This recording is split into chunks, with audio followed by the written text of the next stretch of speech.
ಧನುರಾಶಿ, ನಿಮ್ಮ ಒಳ್ಳೆತನ ಬೇರೆಯವರ ನೋಡಿದಾಗ ದೌರ್ಬಲ್ಯ ಅಂತ ಹೇಳಿ ಅನಿಸ್ಬಿಡುತ್ತೆ. ಆ ರೀತಿಯ ದೌರ್ಬಲ್ಯವನ್ನು ತೋರಿಸ್ಕೊಳ್ಬೇಡಿ, ಎಚ್ಚರದಿಂದ ಇರಿ ಎನ್ನುವಂಥದ್ದು. ಅಕ್ಕಪಕ್ಕದವರ ಜೊತೆಯಲ್ಲಿ ಜಗಳವನ್ನು ಮಾಡಿಕೊಳ್ಳುವಂತಹ ಸಾಧ್ಯತೆ ಇದೆ, ಅದು ಬೇಡ ಅನ್ನುವಂಥದ್ದು. ಜೀವನದ ಉಜ್ವಲವಾದಂತಹ ಭವಿಷ್ಯ ನಿಮ್ಮ ಕಣ್ಣೆದುರುಗಡೆ ಇದೆ. ಇರುವಂತಹ ಒಳ್ಳೆಯ ಅವಕಾಶಗಳನ್ನು, ಅನುಕೂಲಗಳನ್ನು ಸದುಪಯೋಗ ಮಾಡಿಕೊಂಡು ಜೀವನವನ್ನು ಬಹಳ ಸಂತೋಷದಿಂದ ಆಸ್ವಾದ ಮಾಡಿ ಅನ್ನುವಂಥದ್ದು. ಎಲ್ಲವೂ ಇದ್ದಾಗ ಆ ಜೀವನವನ್ನು ಯಾಕೋಸ್ಕರ ವ್ಯರ್ಥ ಮಾಡಿಕೊಳ್ತೀರಿ? ಏನೂ ಇಲ್ಲದೆ ಇದ್ದಾಗ ಸರಿ, ಎಲ್ಲವೂ ಇದ್ದೂ ಕೂಡ ಅನುಭವಿಸುವಂತಹ ಒಂದು ಯೋಗ ಇಲ್ಲ ಅಂತಂದರೆ ಯಾವ ಪುರುಷಾರ್ಥಕ್ಕೆ ನಿಮ್ಮ ಕಷ್ಟ ಅಥವಾ ನಿಮ್ಮ ಸಂಪಾದನೆ ಅನ್ನುವಂಥದ್ದು ಪ್ರಶ್ನೆ ಆಗುತ್ತೆ. ತಂದೆಯವರ ಆರೋಗ್ಯದ ಬಗ್ಗೆ ಗಮನಿಸಿ, ಶಸ್ತ್ರಚಿಕಿತ್ಸೆ ಆಗುವಂತಹ ಸಾಧ್ಯತೆಯೂ ಇರಬಹುದು. ಹೆಚ್ಚು ಬೆಲೆ ಬಾಳ್ತಕ್ಕಂತಹ ವಸ್ತುವನ್ನು ಖರೀದಿಸ್ತೀರಿ, ಆದರೆ ನೆಮ್ಮದಿ ಅಂತಕ್ಕಂಥದ್ದು ಇರೋದಿಲ್ಲ. ಆತ್ಮವಿಶ್ವಾಸ ಮತ್ತು ಭರವಸೆಗಳು ನಿಮ್ಮ ಕೆಲಸಕ್ಕೆ ಸ್ಫೂರ್ತಿದಾಯಕವಾದಂಥದ್ದು. ಬೇರೆಯವರು ಏನಾದರೂ ನಿಮ್ಮ ಬಗ್ಗೆ ಒಳ್ಳೆಯ ಮಾತನ್ನು ಹೇಳಿಬಿಟ್ರೆ, ನೀವು ಮಾಡ್ತಾ ಇರುವಂತಹ ಕೆಲಸವನ್ನು ಉತ್ತೇಜಿಸಿಬಿಟ್ರೆ ನಿಮಗೆ ತುಂಬ ಖುಷಿಯಾಗ್ತಕ್ಕಂಥದ್ದಾಗತ್ತೆ. ಸೂರ್ಯನಾರಾಯಣನನ್ನು ಪ್ರಾರ್ಥನೆ ಮಾಡಿ. ಆದಿದೇವ ನಮಸ್ತುಭ್ಯಂ ಪ್ರಸೀದ ಮಮ ಭಾಸ್ಕರ, ದಿವಾಕರ ನಮಸ್ತುಭ್ಯಂ ಪ್ರಭಾಕರ ನಮೋಸ್ತುತೆ ಎಂಬುದಾಗಿ ಪ್ರಾರ್ಥನೆ ಮಾಡಿ. ಶುಭವಾಗಿ. ಮಕರ ರಾಶಿ, ನಿಮ್ಮ ವ್ಯವಹಾರಕ್ಕೆ ಕುಟುಂಬದವರ ಸಹಕಾರ ಇದೆ ಅಂತ ಆದರೆ ನೀವು ಧೈರ್ಯದಿಂದ ವ್ಯವಹಾರವನ್ನು ನಡೆಸ್ಬೋದು, ಧೈರ್ಯದಿಂದ ಇರಬಹುದು ಅಂತ ಅರ್ಥ. ಸಂತೋಷದ ವಾತಾವರಣ ಇದ್ದರೂ ಕೂಡ ಆರೋಗ್ಯದ ವಿಷಯದಿಂದ ಅದು ಹಾಳಾಗ್ಬಿಡುತ್ತೆ. ಅನಾರೋಗ್ಯ ಸಂತೋಷವನ್ನು ಕಿತ್ಕೊಂಡ್ಬಿಡುತ್ತೆ ಅನ್ನುವಂಥದ್ದು. ಪ್ರೀತಿ ಪಾತ್ರರ ಅನಗತ್ಯವಾದಂತಹ ಬೇಡಿಕೆಗಳನ್ನು ಯಾವ ಕಾರಣಕ್ಕೂ ಒಪ್ಪಿಕೊಳ್ಳಬೇಡಿ, ಅದು ನಿಮಗೆ ಮಾರಕವಾಗುತ್ತೆ. ಇದನ್ನು ಗಮನಿಸಲಿಲ್ಲ, ದಾಕ್ಷಿಣ್ಯಕ್ಕೊಳಗಾದ್ರಿ ತೊಂದರೆಯನ್ನು ಅನುಭವಿಸಬೇಕಾಗತ್ತೆ.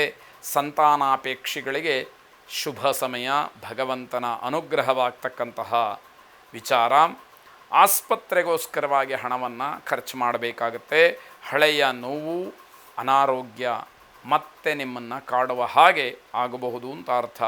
ಗೋಪಾಲಕೃಷ್ಣನನ್ನು ಉಪಾಸನೆ ಮಾಡಿ. ದೇವಕೀ ಸುತ ಗೋವಿಂದ ವಾಸುದೇವ ಜಗತ್ಪತೆ ದೇಹಿಮೆ ತನಯಂ ಕೃಷ್ಣ ತ್ವಾಮಹಂ ಶರಣಂ ಗತಃ ಎಂಬುದಾಗಿ 12 ಸಲ ಈ ಮಂತ್ರವನ್ನು ಪಠನೆ ಮಾಡಿ. ಶುಭವಾಗಿ. ಕುಂಭರಾಶಿ, ನಿಮ್ಮ ಪ್ರತಿಭೆಗೆ ತಕ್ಕ ಗೌರವ ಸಿಕ್ಕಬೇಕು ಅಂತಾದರೆ ಉತ್ಸುಕರಾಗಿರಬೇಕು, ಚಟುವಟಿಕೆಯಿಂದ ಇರಬೇಕು ಅಂತ ಅರ್ಥ. ಯೋಗ ಧ್ಯಾನದ ಮೊರೆ ಹೋಗಿ ಅದನ್ನು ಅನುಷ್ಠಾನದಲ್ಲಿ ಇಟ್ಟುಕೊಳ್ಳಿ ಎನ್ನುವಂಥದ್ದು. ಆರೋಗ್ಯದ ಬಗ್ಗೆ ಸ್ವಲ್ಪ ಕಾಳಜಿ ಇರಲಿ.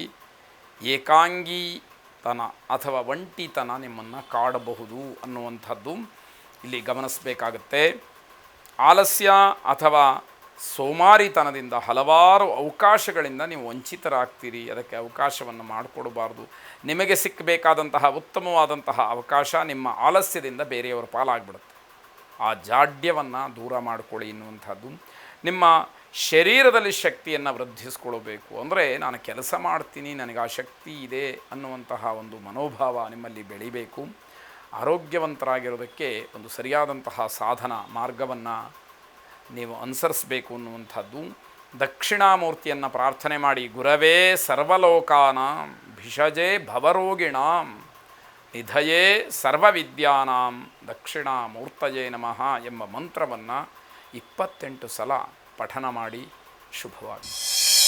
ಕೊನೆಯದಾಗಿ ಮೀನರಾಶಿ, ಮನೆಯಲ್ಲಿ ಆಶ್ಚರ್ಯ ಅನ್ನುವ ರೀತಿಯಲ್ಲಿ ಯಾವುದೋ ಒಂದು ಘಟನೆ ನಡೆದು ಹೋಗ್ಬೋದು. ಅದು ಧನಾತ್ಮಕವಾದಂತಹ ಘಟನೆ ಆದಾಗ ನಿಮ್ಮ ಸಂತೋಷಕ್ಕೆ ಪಾರವೇ ಇರುವುದಿಲ್ಲ ಅಂತ ಹೇಳಬೇಕು. ಮಕ್ಕಳನ್ನು ಪ್ರೀತಿಯಿಂದ ಗೆಲ್ಲಬೇಕು ಅನ್ನುವ ಅಸ್ತ್ರ ನಿಮಗೆ ಗೊತ್ತಿರಬೇಕು. ನಿಮ್ಮ ಅಧಿಕಾರ, ಸಿಟ್ಟು ಯಾವುದೂ ಕೂಡ ಕೆಲಸಕ್ಕೆ ಬರೋದಿಲ್ಲ, ಅದು ಜ್ಞಾಪಕ ಇರಲಿ. ಈ ದಿವಸ ಉತ್ತಮವಾಗಿದೆ, ಆದರೂ ಕೂಡ ತೃಪ್ತಿ ಅನ್ನುವಂಥದ್ದು ಕಡಿಮೆ. ಎಲ್ಲವೂ ಭಗವಂತನ ಅನುಗ್ರಹದಿಂದ ಸಿಕ್ಕತ್ತೆ, ಆದರೆ ತೃಪ್ತಿ ಇರೋದಿಲ್ಲ ಅನ್ನುವಂಥದ್ದು. ಹಣ ಹೆಚ್ಚು ಖರ್ಚಾದರೂ ಕೂಡ ಮತ್ತೆ ಸಂಗ್ರಹ ಆಗತ್ತೆ ಎನ್ನುವಂತಹ ಧೋರಣೆ. ಮಕ್ಕಳಿಂದ ಬೇಸರವನ್ನು ಅನುಭವಿಸ್ತೀರಿ. ಆಧ್ಯಾತ್ಮಿಕವಾಗಿ ಆಸಕ್ತಿ ಇದ್ದರೂ ಕೂಡ ಅದನ್ನು ರೂಢಿಸ್ಕೊಳ್ಬೇಕು, ಕಾರ್ಯರೂಪಕ್ಕೆ ತರಬೇಕು. ಕೇವಲ ಬಾಯಿ ಮಾತಿನಲ್ಲಿ ಹೇಳಿದರೆ ನನಗೆ ಆಸಕ್ತಿ ಇದೆ ಅಂತ ಪ್ರಯೋಜನಕ್ಕೆ ಬರದೇ ಇರುವಂಥದ್ದು. ಕುಲದೇವತಾ ಆರಾಧನೆ, ಕುಲದೇವತಾ ಪ್ರಾರ್ಥನೆ ಮಾಡಿ. ಶುಭವಾಗಲಿ.